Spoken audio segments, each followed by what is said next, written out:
Sejam bem-vindas e bem-vindos nessa noite de hoje, 21 de outubro. Com alegria nós temos hoje, mais uma vez, a presença do pastor Nelson, nos inspirando, nos ensinando e com alegria, Nelson, nós te acolhemos nessa noite de hoje, depois de algum tempo sem ter você conosco, e damos pontapé inicial numa nova temática, ainda dentro das nossas reflexões e estudos sobre o Antigo Testamento. Hoje nós vamos então refletir sobre o profetismo, e é um tema que eu estava bem ansiosa para começar a estudar e me alegro muitíssimo. Que a bênção de Deus seja conosco nessa noite de hoje, que o sopro do Espírito nos anime, nos inspire e nos oriente, assim como o pastor Nelson na condução do nosso estudo. Nelson, é contigo. Bom, boa noite de novo a vocês, aos que estão chegando. Eu não sei se eu conheço todos, mas de alguns rostos eu me lembro.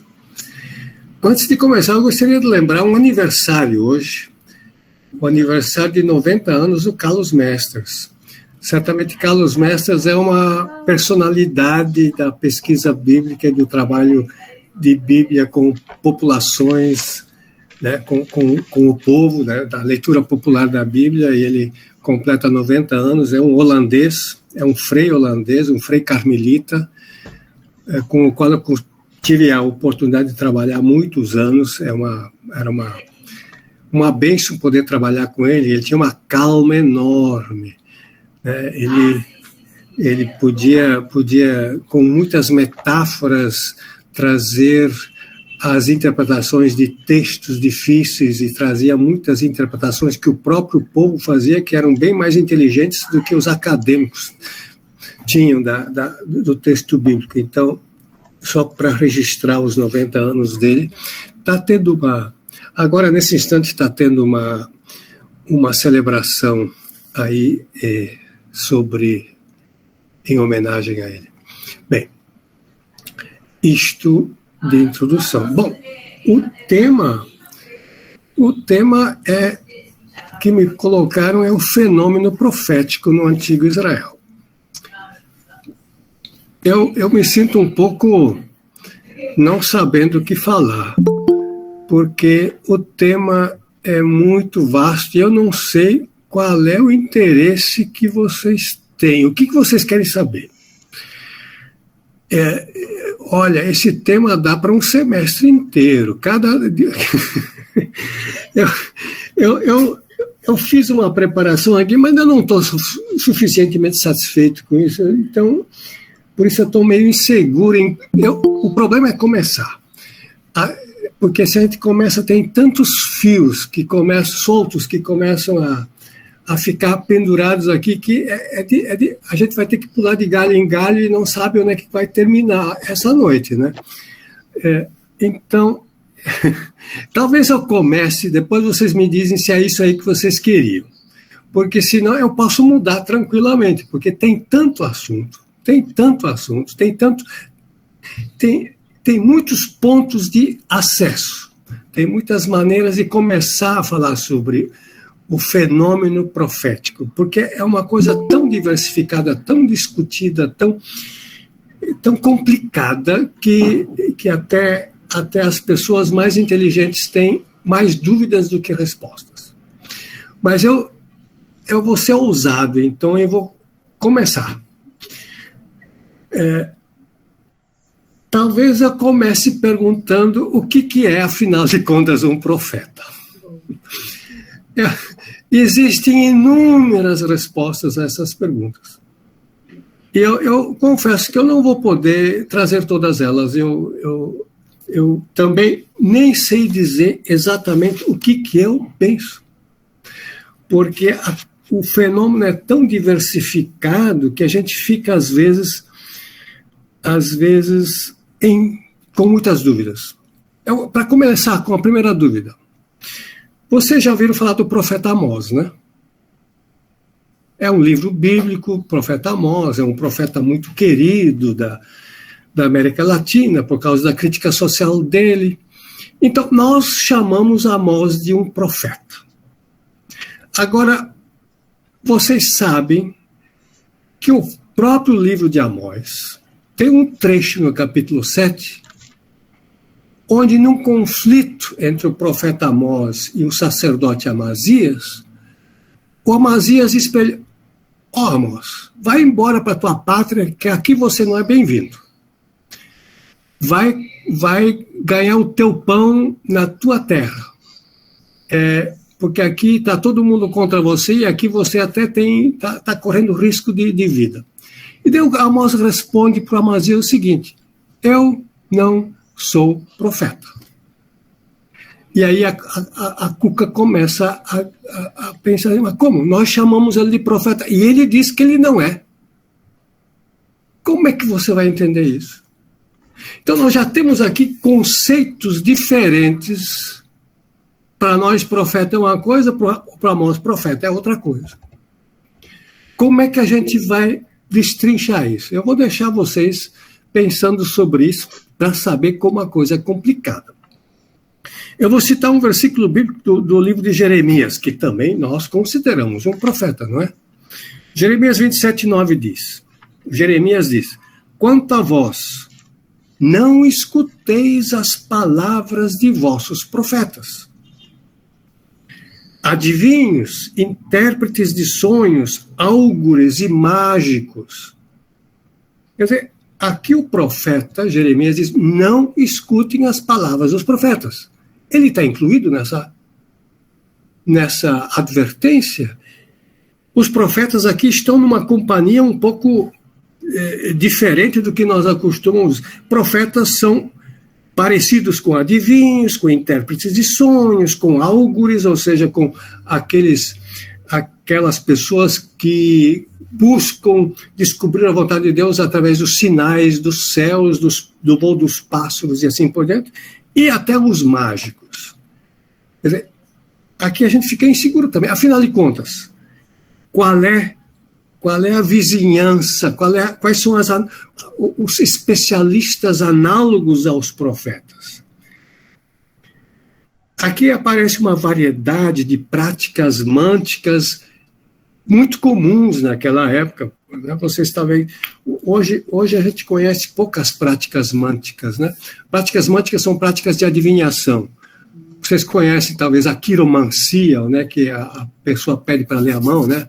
Então, a gente chama isso de quiromancia. Vocês conhecem a astrologia, que ainda até hoje é um pouco, né, um pouco assim, seguida. Havia muitos tipos de práticas de adivinhação no Antigo Oriente.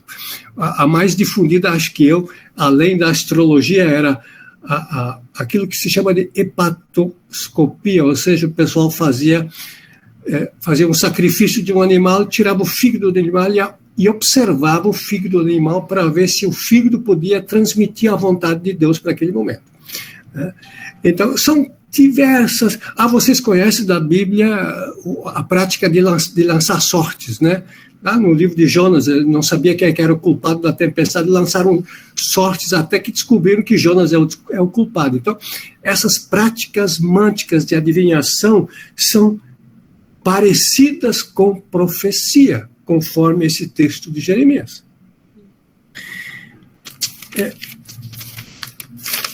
Então, se a gente vai olhar a terminologia, a gente vai ter uma variedade de termos. O termo que nós adotamos, profeta, vem do grego. Profetes é um termo que a tradução da Bíblia para o grego adotou. O que significa profeta originalmente? Conforme o termo grego. O termo é formado de duas palavras, né? Uma preposição e uma forma verbal. A forma verbal, femi, fetis, é aquele que fala. E pró é uma preposição que tem basicamente 3 significados. Aquele que fala pró, ou seja, diante de um público, quer dizer, o que fala publicamente. Pró pode ser pré, o que fala antes de uma coisa acontecer. Então significa pré-falar, pré-dizer, pré-nunciar. E pode ser pró em vez de, em lugar de, falar em lugar de uma outra pessoa, ou falar em nome de Deus, né? Ou é um mensageiro, é um porta-voz de alguma outra pessoa. Esse é o termo profeta que foi utilizado e que nós no português adotamos para então dar um nome para esse fenômeno tão diversificado que chamamos de profetismo. O termo hebraico mais usado é Nabi. Nabi até hoje, no mundo semítico, é nome de pessoas, nome de rapazes, muitas vezes chamam de Nabi. Nabi é o profeta. Quer dizer, é o que nós entendemos por profeta. O que era um Nabi? Também aí a gente não tem muita certeza. Nabi vem de uma raiz que também chamar, ou falar, ou clamar. É um particípio, não sabe se é um particípio ativo ou passivo. Se for um particípio ativo, significa aquele que chama, aquele que clama, aquele que fala, aquele que anuncia, ou se é um particípio passivo, aquele que foi chamado, que foi vocacionado, né? Essas dúvidas permanecem na academia hoje. A gente não sabe direito o que é o significado original dessa palavra. Para complicar as coisas, em épocas diferentes se usava terminologia diferente. Eu vou contar bastante histórias da Bíblia hoje, porque eu acho que a gente consegue entender melhor o fenômeno a gente contando história. Existiu uma história lá em 1 Samuel 9. Aquela história é muito interessante. Fala de Saul. Saul foi incumbido pelo seu pai de procurar algumas jumentas que se extraviaram. Então Saul foi com o empregado procurar essas jumentas que fugiram. E não encontrava as jumentas, Uma certa altura o Saul disse, vamos para casa que a gente não vai encontrar essas jumentas nunca, viu? E o empregado disse, não, calma aí. Tem aqui nessa região, ele chama de um homem de Deus.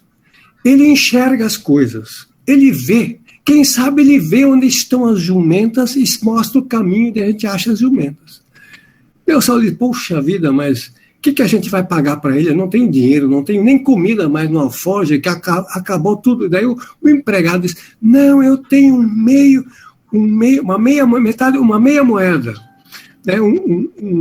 Como é que é? Um shekel. O shekel é a moeda dele. Um meio shekel aqui no meu bolso, a gente dá um meio shekel para ele, e quem sabe ele nos pode mostrar o caminho para achar as jumentas. E daí aparece um parêntese na história.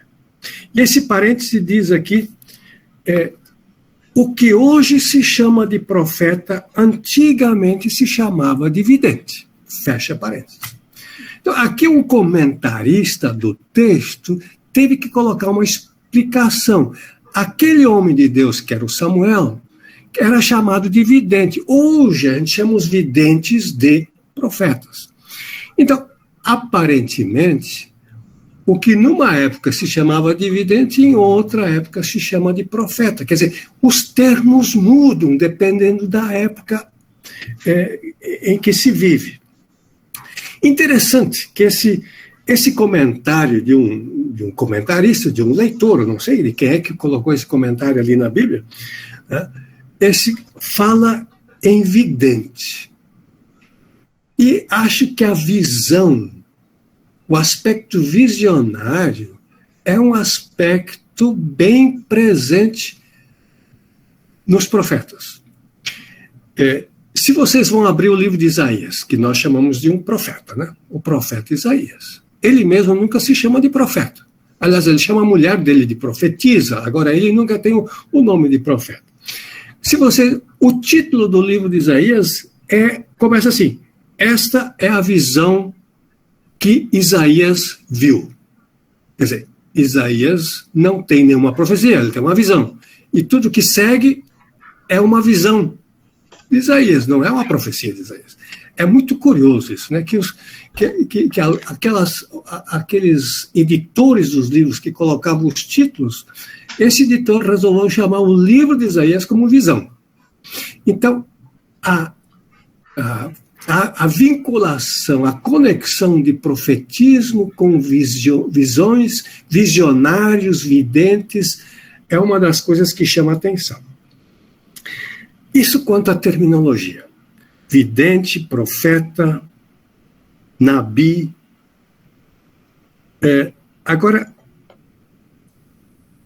o fenômeno é muito diversificado. Como eu disse, eu vou contar agora diversas histórias sobre profetas no Antigo Testamento, onde é que vocês vão dizer, puxa, isso também era um profeta? Também era um profeta. Isso também era um profeta? Também era um profeta. A primeira história está lá em 1 Samuel 19. 1 Samuel 19. O contexto dessa história é bem interessante. Fala de Davi e Saul. O Davi estava sendo perseguido por Saul. O rei Saul queria matar o Davi. E o Davi estava sempre fugindo. E a uma certa altura ele foge e se refugia, o texto diz aqui, numa casa de profetas.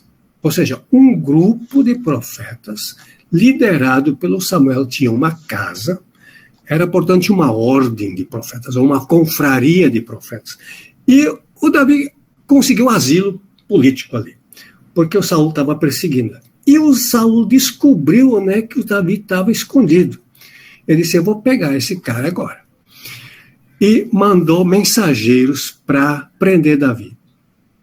E os mensageiros chegaram perto da casa, e o texto diz aqui, chegaram perto da casa,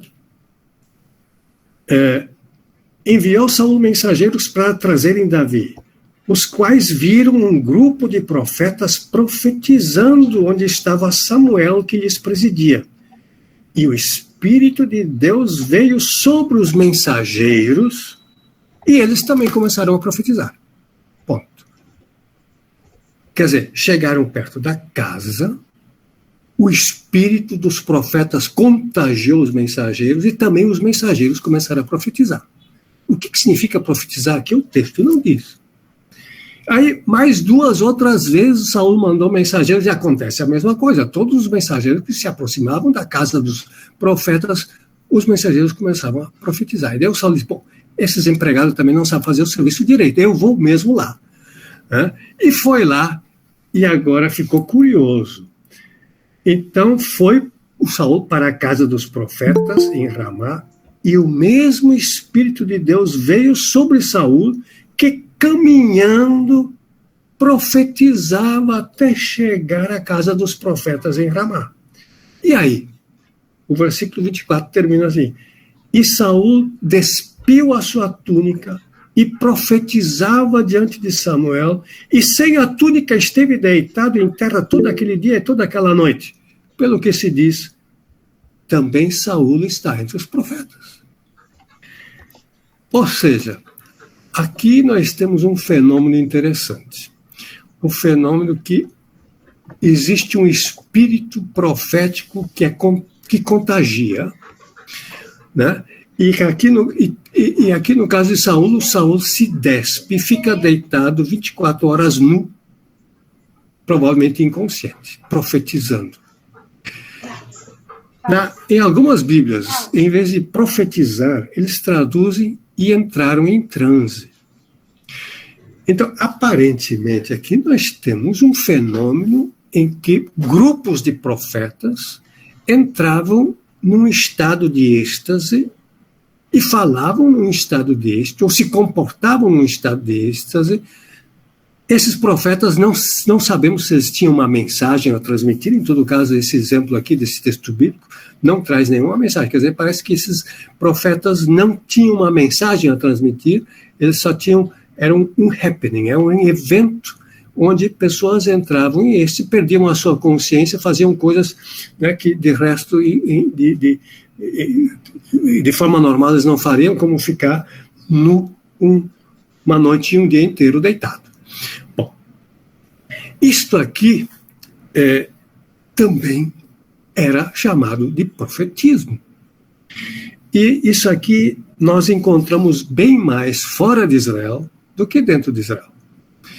É verdade que esse texto aqui é praticamente único no Antigo Testamento. Nós temos muitos textos extra-bíblicos, por exemplo, da Síria ou do Egito, né, que pessoas chamadas de profetas entram num estado de êxtase e transmitem uma palavra, muitas vezes não compreensível, que era considerada a palavra divina, né, de uma divindade.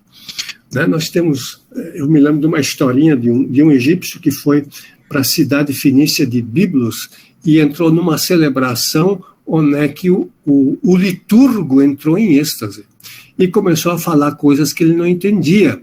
Esse é o próprio egípcio, esse relatando a sua história. E nós temos outros exemplos da Síria, né, que há pessoas que entram em êxtase para conseguir contato com as divindades e poder ter acesso à vontade das divindades. Verdade é que esse tipo de profecia estática, ou de profetas que entram em transe, é uma coisa existente em todo o Antigo Oriente. E em Israel, com o decorrer do tempo, não deixou de existir, mas deixou de existir como fenômeno profético, né? Esses fenômenos populares sempre existiam, né? Se eu não me engano, só existem 2 outros lugares no Antigo Testamento onde o êxtase é mencionado, ou pelo menos é aludido. Existe lá na história da disputa do profeta Elias com os profetas de Baal. Os profetas de Baal, então, começam a dançar e a cantar sob o ritmo de música e começam a se autoflagelar para poder entrar em êxtase e assim conseguir acesso à divindade, né? Então, ali fala-se dos profetas cananeus, não dos profetas israelitas que entram em êxtase. Mas temos uma passagem muito curiosa do profeta Eliseu. O Eliseu, em 2 Reis 3, fala que o profeta foi consultado e ele pediu um tangedor. Quer dizer, alguém que toca um instrumento musical. Pediu um tangedor. E enquanto o tangedor tocava, o Espírito de Deus entrava em Eliseu. Então, parece-me que ali existe ainda um resquício dessa profecia, né, de êxtase. Bom, esse é um primeiro grupo. Profetas são pessoas que entram em êxtase e vivem em confrarias, em grupos. Um segundo grupo, eu vou chamar de profetas da corte, profetas do palácio. Em todo o Antigo Oriente, os reis tinham seus conselheiros para assuntos teológicos. Quando se tratava de consultar Deus em momentos difíceis, antes de uma batalha, por exemplo, os reis e os generais consultavam os seus profetas para eles consultarem Deus e para ver se Deus ia dizer: a data é propícia, vai ter uma vitória, a data não é boa, vocês melhor não irem em batalha que vocês vão perder. Nós temos diversos relatos no Antigo Testamento sobre esses profetas que trabalham na corte. O relato mais envolvente, eu acho que nós encontramos em 1 Reis 22. É na época do rei Acabe. Ali, a história também é longa, todo o capítulo, eu vou contextualizar vocês, e vocês podem ler essa história depois em casa. 1 Reis 22. O contexto é o seguinte: os arameus estão constantemente invadindo território israelita, e o rei Acabe de Israel quer batalhar contra os arameus. E ele recebe a ajuda do rei de Judá, que é Jonatas, e os dois estão confabulando em Samaria: vamos atacar os arameus, não vamos atacar, qual é a nossa estratégia, patati, patatá, confabulando, e disseram: vamos consultar Deus. Quem se consulta, então? Vamos pedir aos profetas para ver qual é a vontade de Deus. Muito bem. Acabe mandou chamar os seus profetas, os funcionários teológicos da corte de Acabe. Quantos eram? O texto fala em 400. Eu acho que é exagero, mas mostra que era um número considerável, né? Todos pagos pelo erário público do reino de Israel. Então, os 400 profetas profetizaram para Acabe o seguinte: olha, eu disse assim, nós tivemos uma visão, e a visão é que os soldados, o exército arameu, fugia do exército israelita. Vocês vão ter uma vitória garantida, o dia é propício, vão para a guerra que vocês vão sair vitoriosos. Muito bem. Então, é um dia propício. E aí, o Jonatas pediu, e esses profetas aqui são todos ou tem mais alguns? Como se 400 não fosse suficiente, né? Então, o Acabe disse, bom, é que tem um ainda, mas eu nunca chamo ele, porque ele sempre quando eu chamo, ele diz coisa contra mim, então eu já não chamo mais. Então, mas o Jonatas diz, mas então, afinal de contas, não custa chamá-lo também. E esse profeta tem um nome. O nome dele é Micaías ben Gimla, Micaías filho de Imlá. E o Micaías foi chamado, então disse, a gente está querendo ir para a batalha contra os arameus e tatati, os outros falaram tudo, que vamos ser vitoriosos, o que Deus diz para ti? E aí ele responde, eu vi uma visão, e eu vi que o exército arameu estava fugindo do exército israelita, que vocês vão ser vitoriosos na batalha, e vai ser uma vitória fulminante contra o inimigo de Israel. Deu a cabo, ficou com a pulga atrás da orelha. Disse, mas como? Você sempre diz coisa contra mim, agora você está dizendo a favor de mim? Pois é. O caso é o seguinte, eu vi Deus se consultando com o Conselho Celestial, como é que nós vamos enganar o Acabe para que ele cometa um erro? E daí o espírito da mentira disse, eu já sei, eu vou entrar nos profetas do rei Acabe, vou fazer com que eles mintam para que ele vá para a guerra e para que ele morra na guerra. E isso que eu vi. Bom, aí o rei Acabe disse, viu? Eu sabia que você só fala contra mim. Mandou prendê-lo, levou uns bofetes dos seus colegas, né, apanhou um pouco, foi para a prisão, e o Jonatas e o Acabe foram para a batalha, e o Acabe morreu na batalha. O que essa história nos mostra? Essa história nos mostra muita riqueza. Se a gente vai ler a história, a gente podia ficar a noite inteira estudando sobre esse capítulo.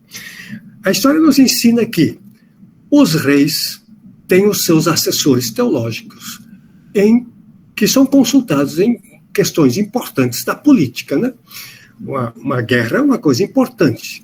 Então, a gente presume que os profetas estejam mais próximos a Deus, que possam consultar e ver o que Deus, qual é a vontade de Deus, ou qual é o desígnio, qual é o futuro de Deus. E, geralmente, as pessoas que são pagas para fazer esse trabalho, não é, Franciele? Era um bom emprego naquela época, né? Um emprego seguro, coisa assim, você pago, tá sempre na corte, né? Salário fixo, né? E a gente só precisa fazer o quê? Falar aquilo que o patrão quer. Né? Então, se a gente fala que o patrão quer, tá tudo em ordem, ganha o salário em dia, né? Seu salário deve ser maravilhoso naquela época, né? Agora, geralmente os profetas da corte profetizam aquilo que agrada ao rei. Mas também é possível que um e outro solitário leve a sua profissão a sério e até fala coisas contra o rei. Vai contra a vontade dele, vai contra aquilo que ele gostaria de ouvir. Né? E esse geralmente apanha, mas muitas vezes é esse que tem razão. Né? Então, isso até lembra muitas situações do presente, né? Mas, em todo caso, isso aí é um tipo de profeta que é pago pela corte para trabalhar para a corte, com uma função específica de ser especialista em questões de Deus. Né? Nós temos o mais conhecido especialista em questões de Deus na corte do rei Davi, naturalmente você sabe, que é o Natan.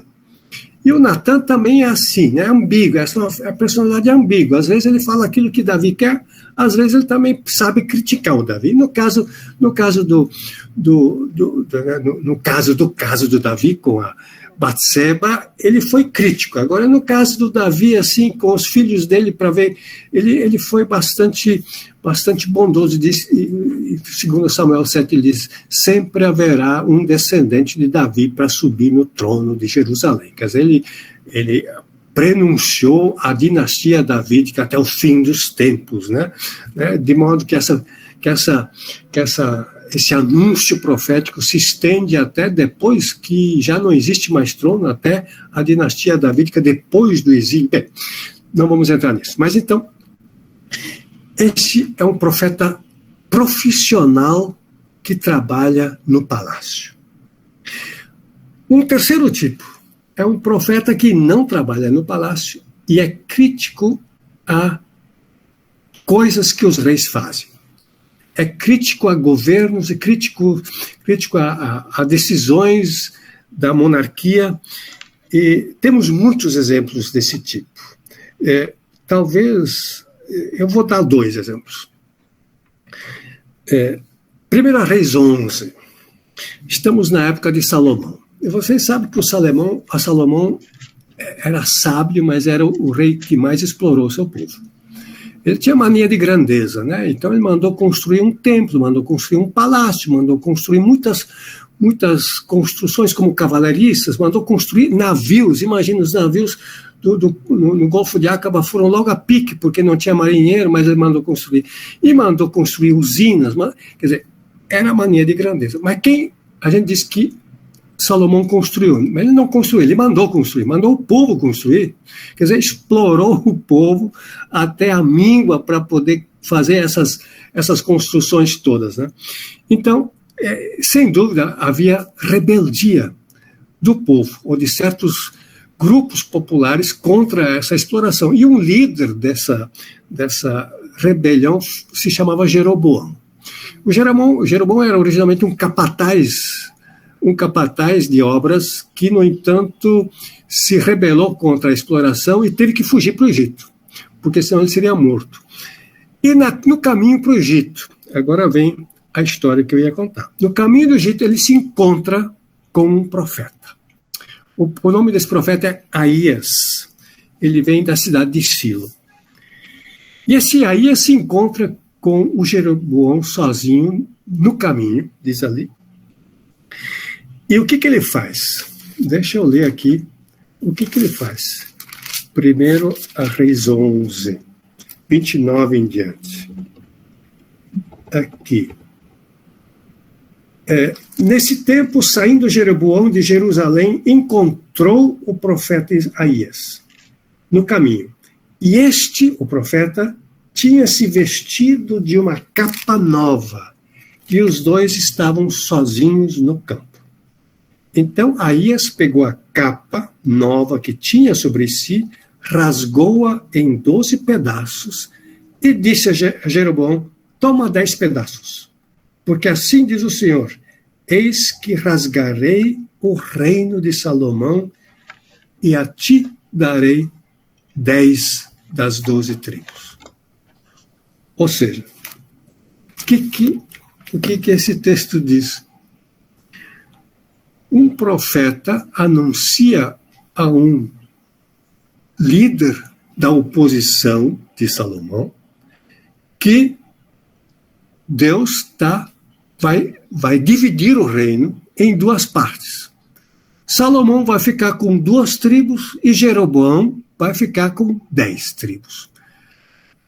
Então, na verdade, esse Aías tinha uma visão crítica do momento da exploração do povo sobre Salomão e disse que assim não dá, Deus vai querer eliminar, vai querer dividir os insatisfeitos que vão fazer o governo para si e o Salomão fique com aqueles que querem ficar com ele. E a maioria vai ir com Jeroboão, vai ir contra Salomão. E, de fato, aconteceu no ano de 926 a divisão do Reino Unido. Logo depois de Salomão, não tinha mais um Estado de Israel, mas tinha dois. O Israel do Norte e o Israel do Sul. O Israel do Norte, sob Jeroboão, uniu as 10 tribos, as tribos mais fortes, ficou com um pedaço maior e ficou com o território mais rico, enquanto que o filho de Salomão ficou com apenas 2 tribos, as 2 tribos mais quer dizer, que habitavam no território mais pobre. Então, aqui nós temos um profeta que interfere na política e, por assim dizer, anima um rebelde a se insurgir contra o seu rei e construir uma nação própria, se tornar independente desse reinado. Essa é uma história. A segunda, talvez seja a mais conhecida, está em 1 Reis 21. Essa também sobre o rei Acabe. O título dessa história é A Vinha de Nabote. Eu acho que muitos de vocês devem conhecer essa história. Então, o rei Acabe tinha uma residência de verão. Ele fazia veraneio numa outra cidade, não na capital, mas em Jezreel, que era uma cidade mais amena, de temperatura gostosa e coisa assim. Ele estava de férias, então, em Jezreel. E do lado do palácio dele tinha uma vinha, quer dizer, uma plantação de uvas, né? De um tal de Nabote. E o rei pensava, mas que bonito seria se eu pudesse ter essa vinha do Nabote para eu poder plantar minhas árvores frutíferas, fazer um pomar, ou fazer uma horta de hortaliças. Seria muito, muito apropriado, assim, né? Tá aqui pertinho, são 2, 3 passos, a gente já está lá. E aí ele foi lá para ver se o Nabote ia querer vender ou trocar, ou patati, patata. O Nabote, mas imagina, né? Aqui a nossa lei diz que aquilo que a gente herda, a gente não vende. A herança é para ser de pai para filho, de filho para neto e coisa assim, porque a herança é uma garantia de sobrevivência do clã. Por isso a herança não se vende. Eu não vou vender para que meus sucessores aqui depois passem míngua e coisa assim. Então, tudo bem, não vendeu. Cabisbaixo, o rei Acabe foi para casa, se deitou na cama, não queria comer direito. A mulher dele ficou assim, disse, mas afinal de contas, tu não é rei desse país? O rei manda e não pede, o desejo do rei é uma ordem. Você é mole, deixa que eu tomo as rédeas aqui, eu faço as coisas direitinho, você só vai ver, fica aí deitado que eu vou tomar as devidas providências. A Jezabel, diga-se de passagem, não era israelita, era uma cananeia. Então ela pensava diferente, ela tinha uma cabeça diferente do que o Acabe. O Acabe ainda pensava como os israelitas pensam, a Jezabel não pensava assim, não, ela era de outra estirpe. Então, o que a Isabel fez? Ela mandou cartas para os anciãos da cidade de Jezreel. Os anciãos eram encarregados da vida pública, né? Eles eram os que tomavam as decisões políticas importantes, as decisões jurídicas importantes também. Os anciãos, então, escreveu para eles, olha, vocês convocam o povo para um dia de jejum. Um dia de jejum não é para jejuar como nós chamamos de jejum. Jejum é uma celebração de confissão e de arrependimento. Então vocês convocam, a situação não está boa, tem muita seca, muita estiagem, vamos fazer uma celebração de confissão de pecados, quem sabe Deus aí nos ajuda na nossa seca. E agora? Vocês convocam essa celebração de jejum, mas vocês contratam e paguem 2 testemunhas para testemunhar contra o Nabote. Essas 2 testemunhas devem afirmar que o Nabote, durante a assembleia, durante o jejum, blasfemou contra o nosso Deus. E blasfêmia contra o Deus tem que ser, né, castigada com pena de morte. Dito e feito. Os anciãos convocaram o jejum duas testemunhas disseram, o Nabote aqui proferiu uma maldição contra Deus, ele deve ser apedrejado. Dito e feito, julgamento feito, né? Ali os julgamentos eram bem mais rápidos do que a nossa justiça, e no mesmo dia já apedrejaram o Nabote e pronto. Avisaram para a rainha Jezabel, trato feito, né? Ato consumado. Aí a Jezabel foi lá no rei Acabe e disse, vai lá, o Nabote morreu, vai lá, toma conta da propriedade dele agora, é tua. Né? E aí o rei Acabe foi lá tomar posse da sua propriedade recém-adquirida, né, legalmente, quem sabe, né? Afinal de contas, né, foi morto o proprietário e a gente não sabe quem são os sucessores, então o governo vai encapar. Né? Então, quem ele encontra lá na propriedade do Nabote? O profeta Elias. Agora, o que o profeta Elias diz para Acabe? Essa palavra é uma palavra breve, mas marcante. Eu vou ler ela. 1 Reis 21, 19.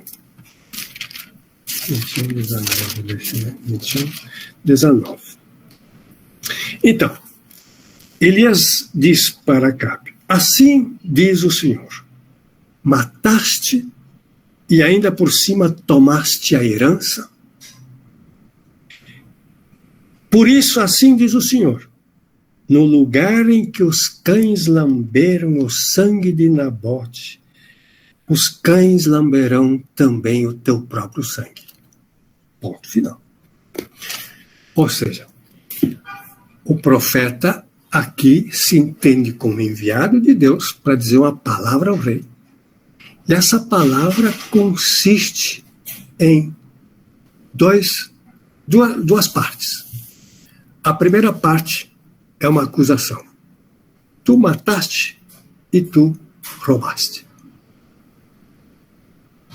Essa é a primeira parte. A segunda parte é, agora, já que tu fizeste isto, o teu castigo vai ser em analogia ao teu crime.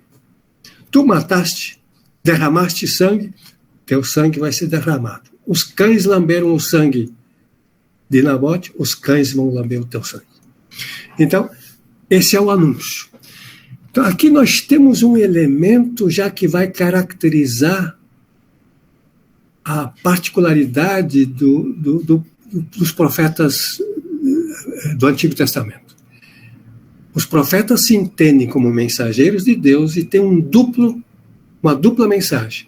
A mensagem da denúncia ou da acusação, o que está sendo feito errado, onde estão os crimes, né, dos grandes, mas também dos pequenos, e o segundo, e o que vai acontecer no futuro por causa desses crimes. Então, essa é uma breve caracterização daquilo que vão ser os profetas clássicos do Antigo Israel. A gente pode chamar esses profetas de profetas críticos, profetas políticos, profetas...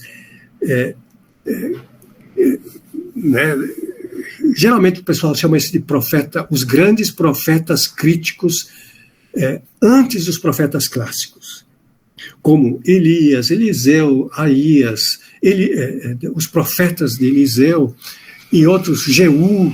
Tem diversos profetas nos livros dos reis que falam deles. Nós temos Então, já temos 3 profetas. Os profetas que entram em êxtase, os profetas que são profissionais da corte, os profetas críticos que intervêm na política e acusam os erros dos monarcas. Um quarto tipo de profeta que eu chamaria de os profetas milagreiros. Eu não tenho outra palavra, eu vou chamar de milagreiro porque as histórias que nós temos desses profetas são geralmente milagres. São contos populares que ressaltam o caráter miraculoso dessa atuação profética. E o exemplo clássico é o Eliseu. Do Eliseu se fala muito. Tem muitas historinhas de Eliseu no segundo livro dos Reis. O Eliseu, por exemplo,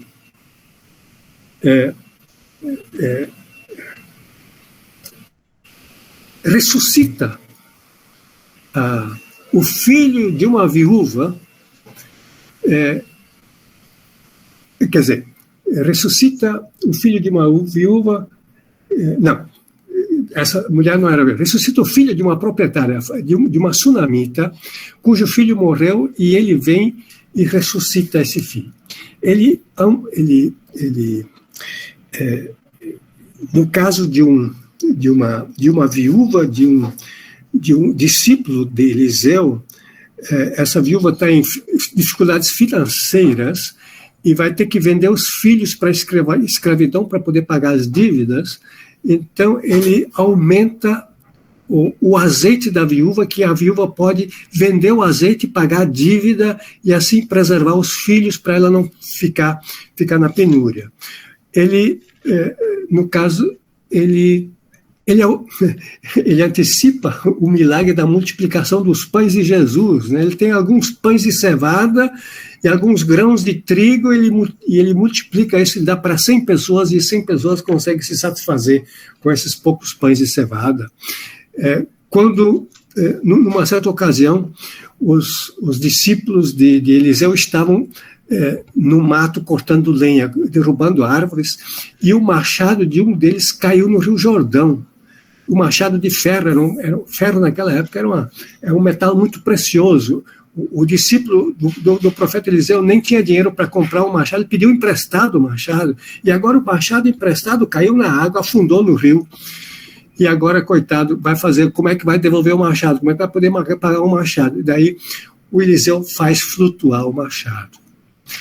Mas, uma certa ocasião, os discípulos do profeta fizeram um ensopado, um cozido, e colocaram umas plantas lá que tinham um tóxico, e todo o pessoal que comeu do cozido ficou com dor de barriga, com diarreia, e daí o Eliseu mandou colocar um pouco de farinha de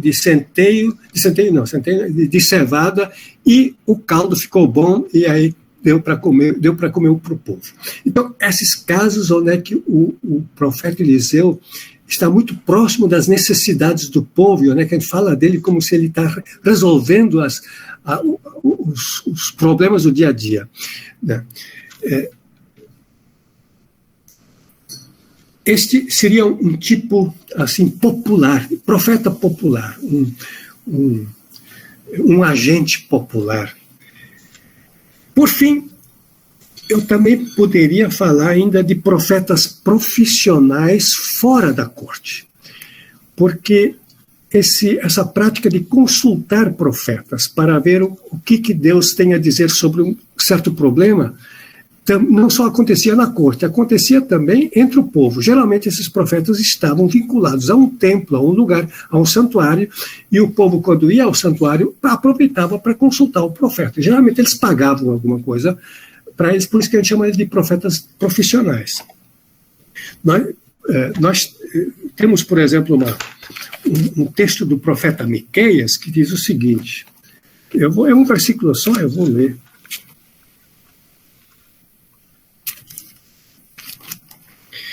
Miqueias 3, capítulo 5, diz o seguinte: assim diz o Senhor, falando Miqueias fala, assim diz o Senhor sobre os profetas que fazem errar o meu povo e que clamam paz quando tenho que mastigar, mas apregoam guerra santa contra aqueles que nada lhes metem na boca. O que o Miqueias está dizendo? Ele diz que alguns colegas de profissão, profetas profissionais, eles anunciam a palavra de Deus de acordo com o pagamento que eles recebem. Se paga bem, recebe uma boa notícia de Deus. Se paga mal, recebe uma notícia ruim de Deus. Quer dizer, a palavra de Deus depende da quantia que você paga. Isso até parece bem moderno, né? Mas naquela época era assim também, né? Então, nada contra profetas que são consultados e que buscam dar uma orientação teológica para os que dela precisam. Agora, o que Miqueias critica aqui é que essa palavra de Deus para uns é uma e para outros é outra. E o critério que determina se a palavra de Deus vai ser boa ou ruim é o critério do pagamento. E isso também é o caso do primeiro exemplo que eu citei do profeta Amós. O profeta Amós, quando diz eu não sou profeta, ele quer dizer eu não sou um profeta de profissão.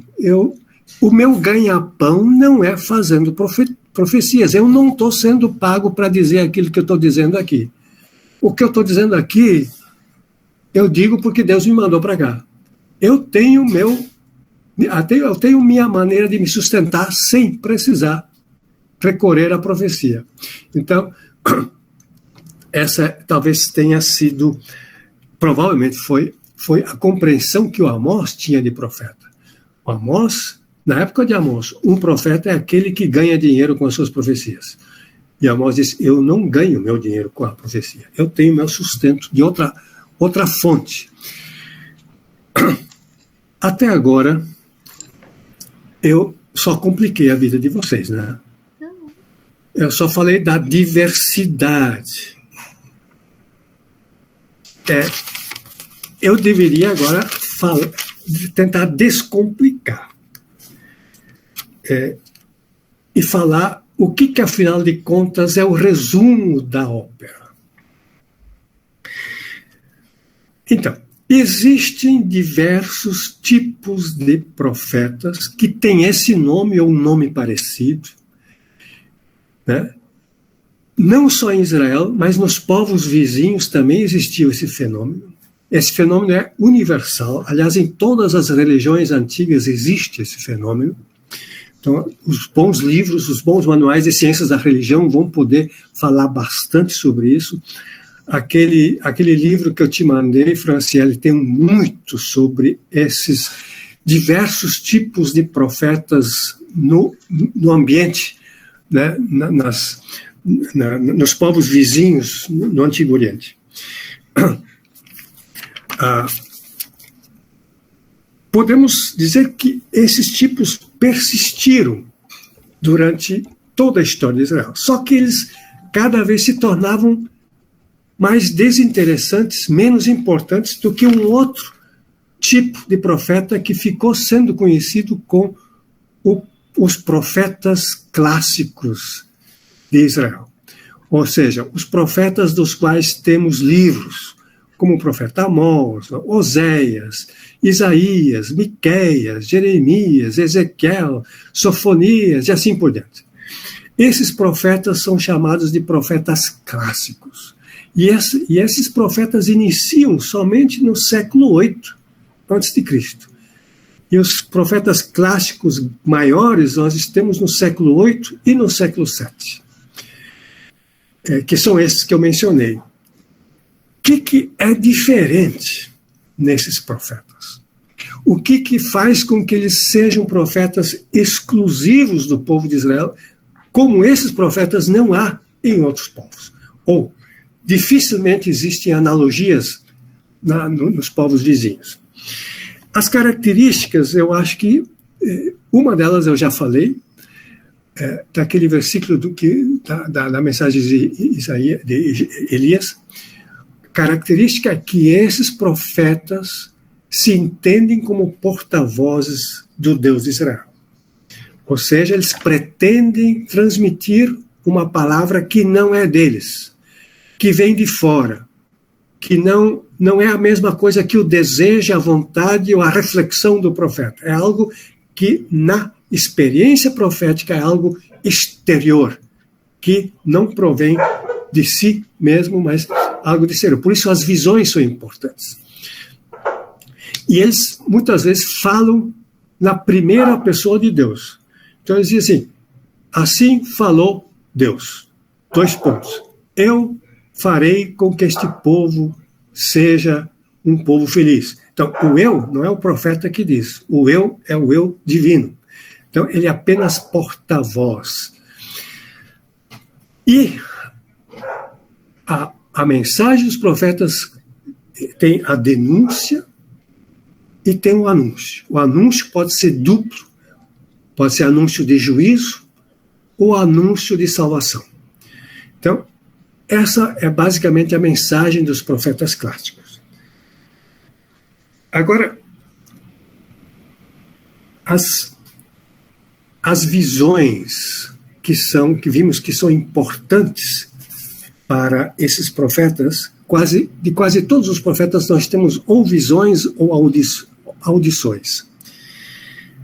As visões, como é que a gente deve entendê-las? Normalmente se diz que essas visões não acontecem em transe ou em êxtase. São visões de coisas corriqueiras, cotidianas. Por exemplo, o Jeremias vê um panelão em cima do fogo, e esse panelão tem um cozido, e esse cozido está fervendo, esse panelão está um pouco inclinado, e ele vê logo mais o cozido que está nesse panelão vai cozer para fora, vai transbordar o panelão e vai cozinhar para fora. É uma coisa do dia a dia, que se pode ver. Ele está consciente quando vê isso. Só que agora vem aquilo que nós poderíamos chamar de intuição. Algo que não vem da reflexão própria, algo que para o profeta é algo que vem de fora. Isso para eles é de Deus. Como é que se interpreta essa visão que ele tem? O panelão prestes a transbordar. E a orientação do panelão vai ter um significado especial. A orientação é: o cozido vai transbordar do norte em direção ao sul. E a interpretação que ele tem: o inimigo do norte vai invadir Judá. Então, de onde é que ele tira essa interpretação? Essa interpretação não é uma reflexão histórica conforme a compreensão do profeta. Essa é uma revelação de Deus. Então, o profeta Amós vê um cesto de frutas de verão, frutas maduras de verão, bonitinhas. Não é uma coisa extraordinária, né? Está uma cesta de frutas. Agora, a interpretação, o significado, esse sim, é extraordinário. Desse cesto de frutas, a intuição profética é: chegou o fim para o meu povo Israel. Como é que ele chega a isso? Isso não é explicável a partir da visão. Então, o profeta entende que existe uma voz de fora que dá essa interpretação para ele. E isto que ele recebe como interpretação, ele vai anunciar. Então, as visões são intuição profética, que para os profetas são interpretações, são revelação divina. Então, eles se sentem vocacionados, essa visão lhes dá uma mensagem, e essa mensagem eles são, por assim dizer, constrangidos a proclamar. Quais são as diferenças desses profetas clássicos para os anteriores? Eles, de fato, não fazem milagres. Eles não entram em êxtase. Eles são, muitas vezes, chamados de radicais. Por quê? Porque eles não criticam uma pessoa por ter feito alguma coisa errada. Ou não criticam um ato errado, ou um crime específico. Eles são radicais e dizem: não é somente o rei, ou um rei determinado, mas é a monarquia como sistema que está errado. Não é um ato moral que está errado, mas todo o sistema religioso que está errado. Nesse sentido, eles são radicais, porque não é Não existe possibilidade de reformar. Se fosse uma pessoa errada, dá para castigar a pessoa, dá para eliminar a pessoa, dá para corrigir. Ou se fosse um erro de governo, dá para corrigir o erro. Mas é todo um sistema que está errado. Por isso, todo sistema tem que ruir. Chegou o fim para o meu povo Israel, significa o sistema todo está caduco. Se não muda o sistema todo, não existe possibilidade de renovação.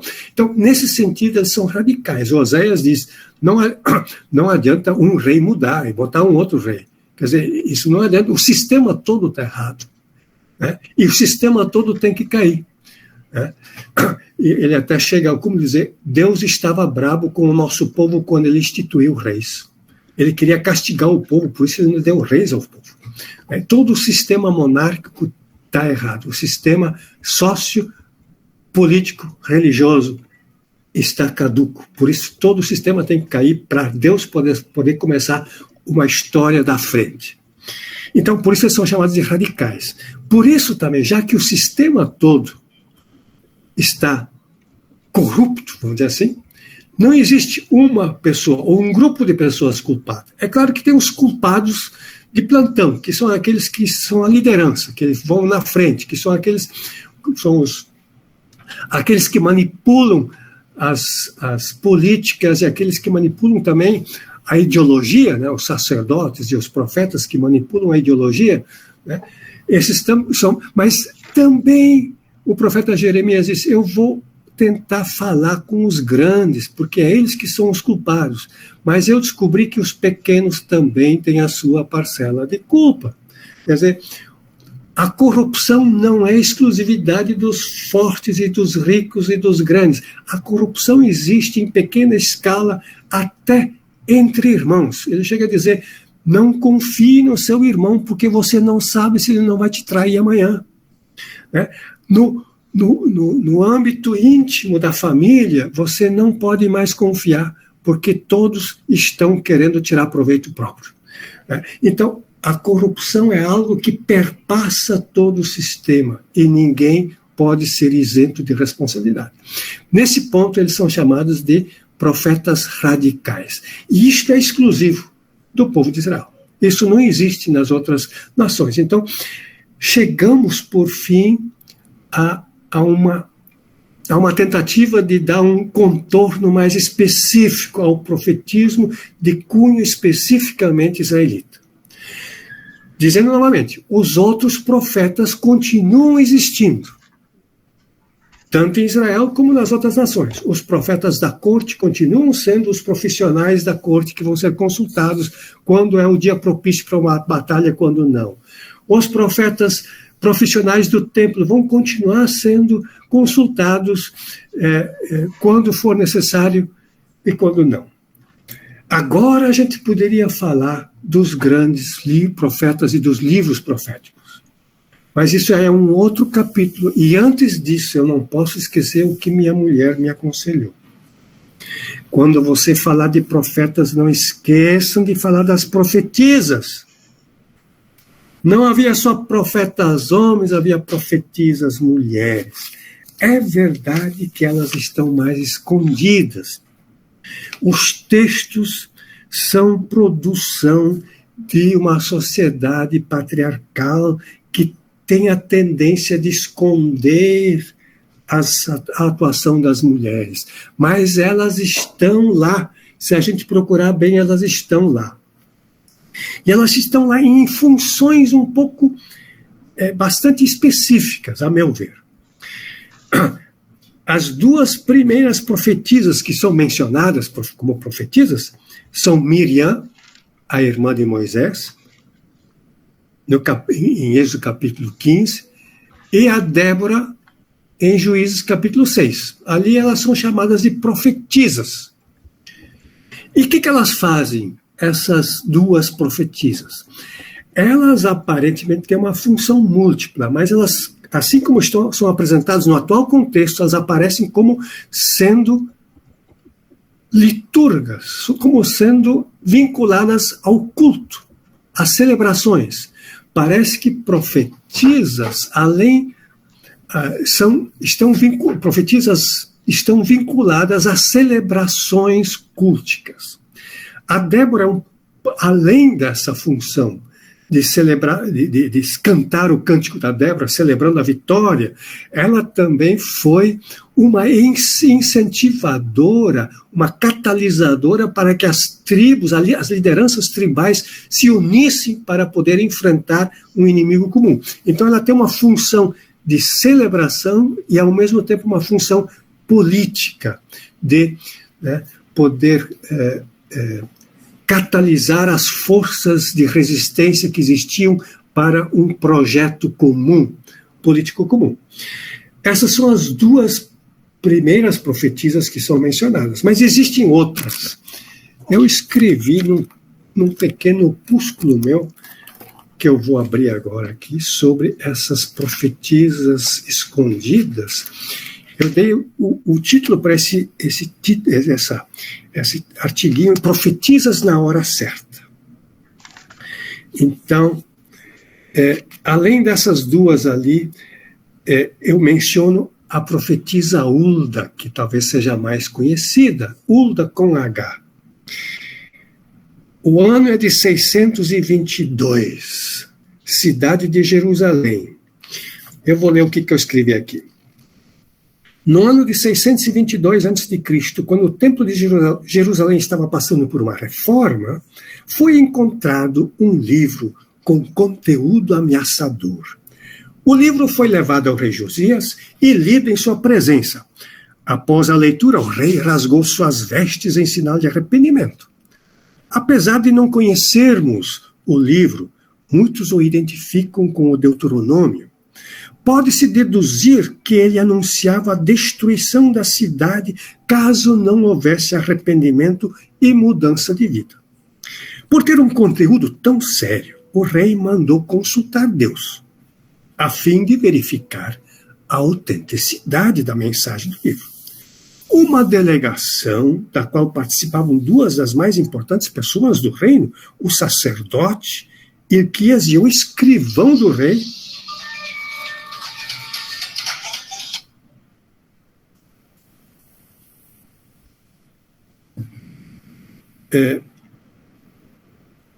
onde é que eu estava?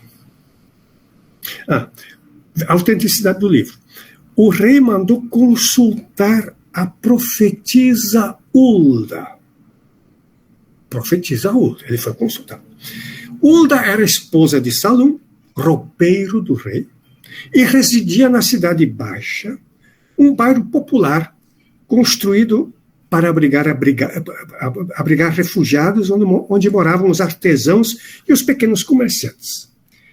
Talvez por ser mais acessível ou mais conhecida, a escolha recaiu sobre Hulda, e não sobre o profeta Jeremias, que é da mesma época.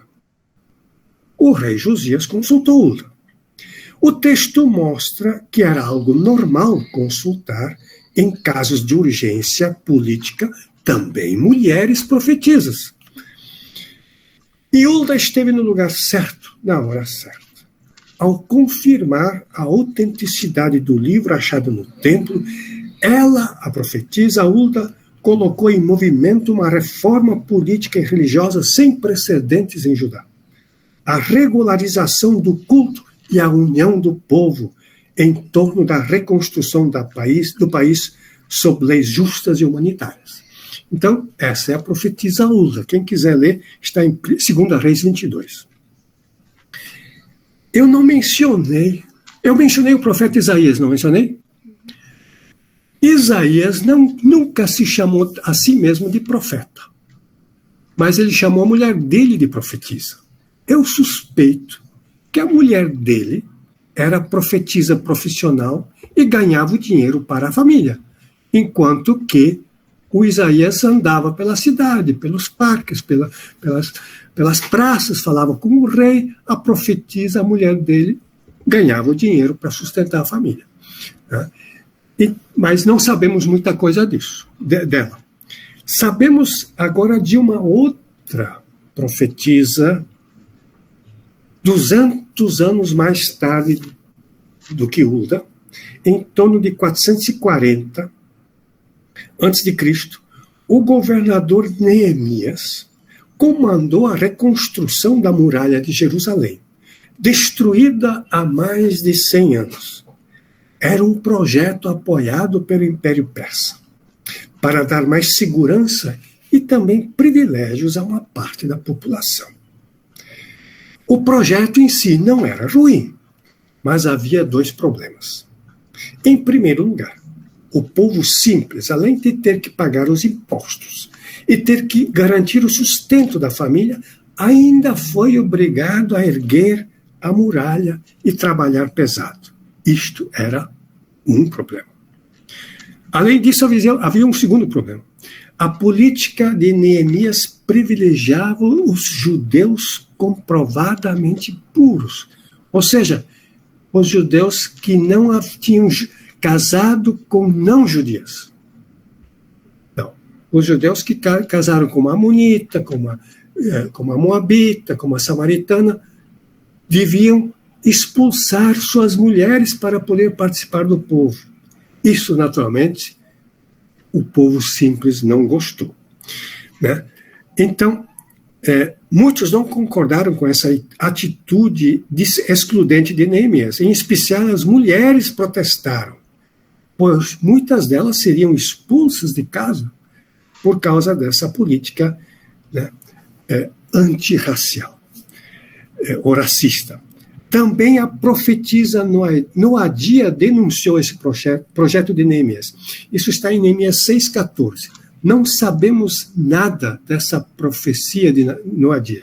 Só sabemos que ela liderou um grupo de profetas e ousou colocar-se contra o projeto elitista e exclusivista de Neemias. Com sua pressão, conseguiram atemorizar o governador persa. Não sabemos se a reforma de Neemias foi influenciada por Noadia e seu grupo, nem se Neemias tornou-se menos rígido após essa pressão. Sabemos somente que uma mulher usou seu dom profético para enfrentar o poderoso governo persa e protestar contra uma política considerada injusta. 2 profetisas em contextos distintos, cada uma no lugar certo, para na hora certa pronunciar a vontade de Deus. Assim eu termino esse meu primeira contribuição. Gente, estamos aqui 8:55 já. Eu já vi que eu falei demais, não deixei para vocês nenhuma pergunta, mas ainda tem oportunidade para isso. Ou senão a gente vai ter que fazer um apanhado de perguntas e eu respondo depois por WhatsApp ou por e-mail. Uma dúvida em relação ao movimento profético e meio que ao culto exclusivo a Javé, não é? Como ele se posicionava em relação a isso, sei que também deve ser muito diversificado, né? Mas parece que, pelo menos nos profetas clássicos, eles têm uma crítica muito grande a trazer ao povo em relação a isso, né? Então, como é que fica esse posicionamento dele diante? Eu acho que tinha muito sincretismo naquela época e me parece que eles têm uma mensagem de um exclusivismo a Javé muito forte. Mas é uma dúvida que eu tenho, se é realmente isso ou não. Em tese, você tem razão. Naturalmente, nós estamos ainda num ambiente onde a ideia predominante é a seguinte: cada povo tem o seu Deus, e cada Deus manda no seu povo, e cada Deus está confinado no território do seu povo. Essa eu acho que é a compreensão não só popular, mas a compreensão normal daquela época. Os assírios têm o Deus Assur, os babilônios têm o Deus Marduk, os egípcios têm o Deus Amun-Re, e assim por diante, né? Os cananeus e os sírios têm o Deus Baal, e Israel tem o Deus Javé. Então, cada um tem o seu Deus. E o livro do Deuteronômio diz que, no começo da criação, né, o Deus Criador deu a cada povo o seu Deus, né, e a cada povo o seu território. Isso nós vemos, por exemplo, muito interessante, eu poderia falar horas a fio sobre esse tema, mas eu tenho que me controlar. Então, mas nós estamos... O monoteísmo inicial em Israel não existia. O que existia eram práticas religiosas e práticas sincréticas. Existe grande parte da teologia do Antigo Testamento é teologia importada dos povos vizinhos, ou importada ou assimilada, melhor, porque ela não é só importada, ela é assimilada, ela é adaptada ao meio israelita. Essa é uma história muito interessante. Mas você tem razão. Não só havia um tipo de religião oficial, a religião nacional, que não era a religião popular, que insistia em que nós temos um Deus e esse Deus é inimigo dos outros deuses. E nós, para podermos subsistir, nós temos que nos defender, e o Deus nos vai defender e vai atacar os outros. Então, está entendendo esse conceito? Cada povo tem o seu Deus, de modo que se um povo é inimigo nosso, o Deus desse povo é inimigo do nosso Deus. Então, não dá para separar a teologia da política e da etnia, né? Isso é um negócio que complica todas essas mensagens que a gente vê nessa época. Mas, então, o monoteísmo mesmo é uma consequência posterior. Bem, ela foi aos poucos se consolidando no monoteísmo, que como nós o conhecemos. Naquela época não existia esse tipo de monoteísmo. Você tem razão. Então, por isso nós encontramos nos profetas muitos que chamamos de ditos contra as nações. Ou seja, são ditos de que Javé vai castigar as outras nações, exatamente por causa desse conceito. A gente não... O que existe é uma gradual tendência de quebrar essa mentalidade. Então, esse é o novo que alguns profetas trazem, como Isaías, como Jeremias. Eles trazem um novo e dizem, por exemplo, Nabucodonosor é servo de Deus. Quer dizer, isso é um escândalo né? Como é que Nabucodonosor, que tem um Deus Marduk, vai ser... Isso, né, confunde a cuca das pessoas. Aqui existe uma tendência de quebrar esse sistema de pensar de que cada povo tem o seu Deus e o povo inimigo tem o Deus inimigo do nosso. Quer dizer, então, se nós somos inimigos de um povo, nós temos que forçosamente ser inimigos contra aquele Deus, né? Por exemplo, Isaías fala também que no futuro os egípcios vão ser irmãos de Israel. Quer dizer, isso é uma coisa inconcebível. Ou, melhor, é uma tendência que os profetas estão começando a tentar quebrar essa maneira de ver essa divisão dos povos como sendo inimigos e, portanto, né, os deuses não são conciliáveis. Né?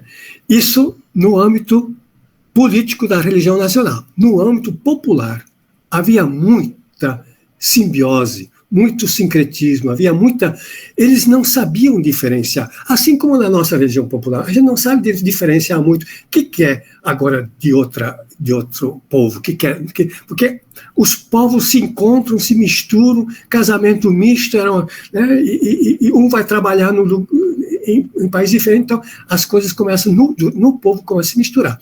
E os profetas vão dar voz para dentro da religião oficial de que esse modelo deve ser quebrado. O Deutero Isaías, por exemplo, diz Ciro é o ungido de Deus. Onde é que já se viu uma coisa dessas, ungido de Deus? O Messias, nossa, é um cara, é um persa que não tem nosso Deus, como é que vai ser? Então, ali, aos poucos, começa a mudar essa mentalidade. Mas você tem razão. Basicamente, a mentalidade predominante é essa que eu falei. Aos poucos, com os profetas, começa a se romper essa mentalidade. É um processo. Né? Depois, com Jonas, nós vamos ter uma abertura bem grande. Né? Quer dizer, Jonas já é um reflexo de um processo adiantado, de um adiantado processo de quebra dessa barreira étnica quer dizer, que o nosso Deus é o único Deus certo, e nós, porque nós somos o único povo escolhido, né? Essa mentalidade de que nosso Deus é só para nós e é contra todos os outros. É um tema complexo. De uma coisa que eu li, né, e vai nisso que o senhor está falando, mas eu não tenho certeza, então eu queria perguntar, porque mais tarde, quando, por exemplo, a escola sacerdotal vai escrever o texto de Gênesis 1, eles usam um termo meio ambíguo para Deus, né, que é Elohim. Então, que parece englobar, não é? Isso parece já ter uma visão um pouco mais ampla desse processo que você está falando. Mas é uma dúvida que eu tenho, se é realmente isso, tem alguma coisa a ver ou não. Não, de fato, o termo Elohim, naturalmente, não é exclusividade do texto sacerdotal, né? O termo Elohim é o termo genérico, né? E o termo genérico não é por acaso que é um plural, né? Elohim é um plural, então significa não é um Deus específico, são as qualidades de todos os deuses, né, que estão lá dentro do Deus maiúsculo, né? Não é Deus, o ser divino é Elohim, é plural, né? Tem um jesuíta que escreveu aqui muito bonito sobre isso, né? Sobre essa concepção plural que se tem, não só em Israel, mas também em outras religiões dos países vizinhos, onde que o conceito de Deus não é, e por isso se usa o plural, é diversificado, né? Muitos dizem também, por isso a deusa mãe também está lá dentro, porque os aspectos divinos são diversificados, né? E as características são diversificadas, né? Eu sempre digo que Deus é plural, né? Porque ele tem muitas faces, né? Muitas delas a gente até acha que não é uma face de Deus, né? Mas na última sessão acho que ele falou que Deus é inacessível, né? Por isso o nome dele não se pode explicar, né? Também tem algo a ver com essa imensidade de faces de Deus.